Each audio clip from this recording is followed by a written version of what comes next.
एक बूंद भी ऑयल का इस्तेमाल न करके आप ये अलसी और राम तिल की चटनी बना सकते हैं। और ये चटनी सिर्फ 5 मिनट में बनती है और बहुत दिनों तक चलती है। फ्लैक्स सीड्स और नाइजर सीड्स में इनफ मात्रा में प्रोटीन्स विटामिन है ही, लेकिन उनमें स्पेशली ओमेगा 3 फैटी एसिड है जो कि हमारे हार्ट और ब्रेन के लिए बहुत इम्पोर्टेंट है। इसलिए इन चटनियों का इस्तेमाल हमें हमारे खाने में जरूर करना चाहिए। और अगर आपने अश्विनीज किचन को अभी तक सब्सक्राइब नहीं किया है तो जरूर सब्सक्राइब कीजिए, लाइक कीजिए, शेयर कीजिए और हाँ, बेल आइकन को प्रेस करना मत भूलिए। आप अश्विनीज किचन को फेसबुक, इंस्टाग्राम और ट्विटर पे भी फॉलो कर सकते हैं। यहाँ पे ये 1 कप अलसी यानी फ्लैक्स सीड्स हमने लिए हैं। अब इसको हम ये कढ़ाई में डाल देते हैं। गैस मीडियम फ्लेम पे ही है। अब ये अलसी को लगभग 4 से 5 मिनट मीडियम फ्लेम पे अच्छे से भून के लेना है। एक चीज को ध्यान में रखिए, हमें ये अलसी को भूनते टाइम ये चम्मच से एक जैसा हिलाना है, क्योंकि अगर हम ऐसा नहीं करेंगे तो ये फ्लैक्स सीड सभी तरफ से अच्छे से भूनेंगे भी नहीं और ऊपर से वो नीचे से भी जल जाएंगे। ये देखिए, ये फ्लैक्स सीड्स फ्लटर होने लगे हैं, इसका मतलब है वो अच्छे से भून गए हैं और अच्छी तरह भुनने से इसका कलर भी चेंज हो गया है। अब इन्हें हम तुरंत बाउल में निकाल लेते हैं, क्योंकि अगर ये ज्यादा देर तक गर्म कढ़ाई में रहेंगे तो वो जल जाएंगे।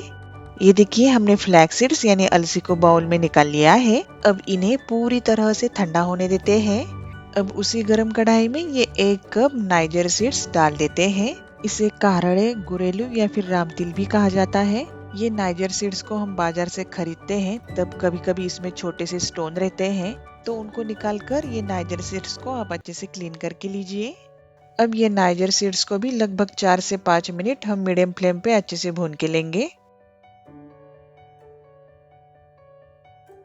आप यहाँ पे देख सकते हैं ये नाइजर सीड्स यानी रामतिल उड़ने लगे हैं, इसका मतलब है ये अच्छे से भून गए हैं।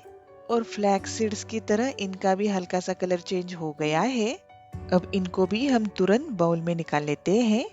हमने ये नाइजर सीड्स को बाउल में निकाल लिया है। अब इनको पूरी तरह से ठंडा होने देते हैं। नाइजर सीड्स यानी रामतिल ठंडे हो रहे हैं, तब तक हम फ्लैक्स सीड्स यानी अलसी की चटनी बना के लेते हैं। ये फ्लैक्स सीड्स पूरी तरह से ठंडे हो गए हैं। अब इन्हें हम मिक्सी के जार में डाल देते हैं। अब इसमें डालेंगे ये 1 चम्मच लाल मिर्च पाउडर। ये मिर्च पाउडर का मेजरमेंट आप आपके टेस्ट के हिसाब से कम ज्यादा कर सकते हैं। और ये नमक। अब इन सभी चीजों को मिक्सी में अच्छे से पीस के लेंगे। ये देखिए, ये ऐसा हमने मिक्सी में पीस लिया है। अब इसमें डालेंगे ये लहसुन। लहसुन को हमें इसमें थोड़ा सा ज्यादा डालना है, क्योंकि ये चटनी में लहसुन का फ्लेवर एकदम बढ़िया लगता है। और लहसुन को डालते टाइम उसके छोटे से टुकड़े बना के लेने हैं, क्योंकि ये लहसुन उससे मिक्सी में अच्छे से पीस जाएगा। लहसुन को हम जानबूझ के लास्ट में पीस रहे हैं, क्योंकि हम इनको अलसी के साथ पहले पीसेंगे तो अलसी लहसुन के साथ अच्छे से ग्राइंड नहीं हो पाती है। अब वापस एक बार इन सभी चीजों को मिक्सी में अच्छे से पीस के लेते हैं। ये देखिए, एकदम अच्छे से हमने ये फ्लैक्स सीड्स की चटनी को मिक्सी में पीस लिया है। अब ये चटनी को हम बाउल में निकाल लेते हैं। एकदम टेस्टी ये फ्लैक्स सीड्स यानी अलसी की चटनी रेडी हो गई है। ये यहाँ पे नाइजर सीड्स यानी रामतिल भी ठंडे हो गए हैं। अब इनको हम ये मिक्सी के जार में डाल देते हैं। अब इसमें जाएगा ये 1 चम्मच रेड चिली पाउडर और ये नमक। अब इन सारी चीजों को मिक्सी में अच्छे से पीस के लेते हैं। ये देखिए, ये नाइजर सीड्स को हमने ऐसे पीस लिया है। अब इसमें हम ये लहसुन को डालेंगे।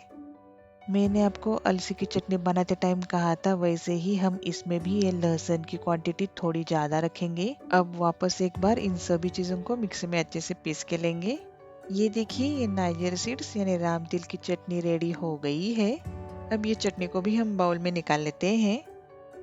आपने देखा है ही, हमने ये चटनियाँ बनाते टाइम बिल्कुल भी ऑयल का इस्तेमाल किया नहीं है, लेकिन खाते टाइम अगर इन चटनियों में आप थोड़ा सा ऑयल डाल के खाएंगे तो ये चटनियाँ और भी ज्यादा स्वादिष्ट लगती है।